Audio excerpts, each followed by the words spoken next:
Hello everyone, it's Dave from Dave's Wreaths and Things. Today I'm going to be using the Dollar Tree pumpkin wreath form to create this pumpkin for the fall decor and for Thanksgiving. So let's just get started and I'll show you how I put it all together. We have the Dollar Tree pumpkin wreath form, and I have this checkered pattern ribbon and this burlap orangey ribbon, along with the leather, faux leather, I should say, leaves and some of the dark berries. As well, I'm going to be using twine for this project. All of these items come from my local Dollar Tree. So to start off, I wanted to kind of measure the length of ribbon that I'm going to need. So I'm just kind of laying it out how long I want it. And then I'm just going to, add about an inch or two and cut that off. And then before I cut all my pieces, I'm just going to test out to make sure that that is going to cover that whole surface that I need it to. And then I just cut a bunch of pieces for this. Now, I didn't measure the length of it, so I apologize. I'm going to say maybe around 18 to 20 inches long. And I'm cutting 8 pieces of the checkered pattern.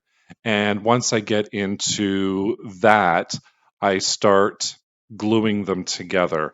The width of the ribbon itself is only 2.5 and it's further spacing on the wreath frame. So I just glued 2 pieces of ribbon together. As you can see here, I just do a little bit at a time. I just put a little bead of glue down and then I just add that ribbon on there, making it nice and flat. Now I have about a 5-inch wide piece of ribbon, and I do the same thing for my second ribbon as well. And for this project, I used 2 different ribbons. So here you can see I am now kind of fitting it on the outside of the wire frame, and I'm going to start in the middle.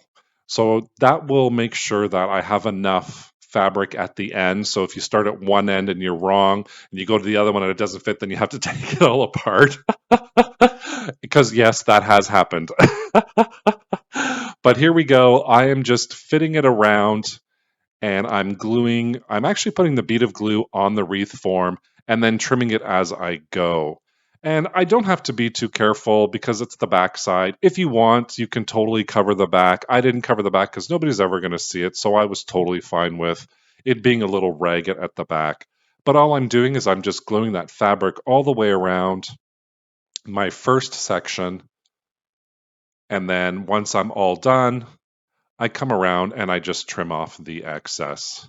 So my first little section is all done, and I alternated with each section. So I have the checkered pattern with the solid pattern, checkered pattern, solid pattern.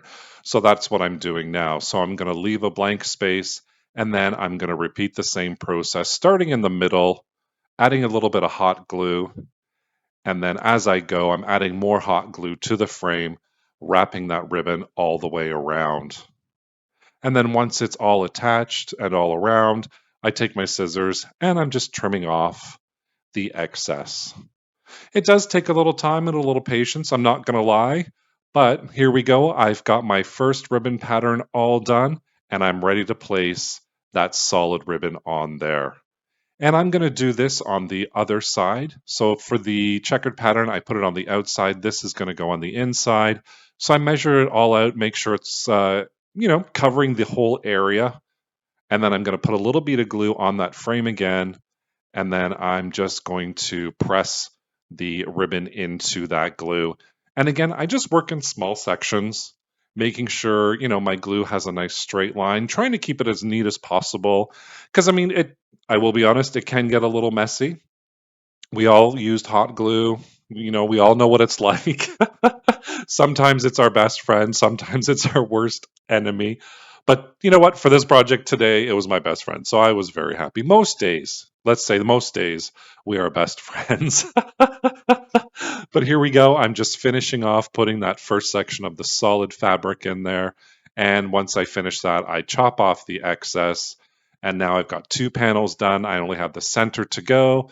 There we go. We have all of our fabric down. And now I'm just going to add some finishing touches with my twine.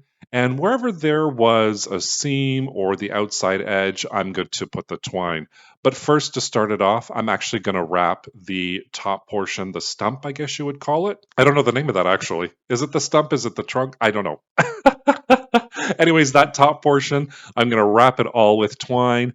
And then what I'm going to do is I'm going to go on those inside seams and add a little bit of glue. And then I'm going to press my twine in there as well, just to kind of clean it up a little bit. And that adds a little bit of interest to it as well. So I do all of the lines on the outside there, just with the twine and my little glue, just adding that interest and that color as well. I mean, it's beige. Is it really a color? And then now I'm going to outline the pumpkin. So really what I'm doing is wherever there was the black frame, I'm putting twine on top of that just to kind of cover it up and just to add a little bit of an accent. And now I've gone all the way around. And now it's time to add some accessories. So let's add our embellishments. So I'm going to take 3 of the faux leather leaves. And these are really cool at the dollar store this year. I don't know if the US has had them before, but this is the first time I've seen them in Canada. I just love them. I'm going to go back and buy more actually because I have an idea. I'm not going to say it just yet. You'll have to stay tuned. But now I'm going to add my berries on there as well. And I'm just hot gluing them down. I'm not cutting them down or anything. I'm just bending the stems to make them a little bit shorter. And then I'm just attaching it with my hot glue. So I have my leaves and my berries at the top. And there you go. Here is our festive fall, Thanksgiving, maybe even Halloween pumpkin decor for your home. What do you guys think of this little project today? Nice and easy, nice and quick, eh? Well, let me know in the comments down below if you enjoyed today's video and today's project. Thank you so much for watching today. I really appreciate you joining me. Don't forget to hit that subscribe button and that notification bell so you can be notified whenever I upload a new video. Thanks again for watching. Take care. Bye for now.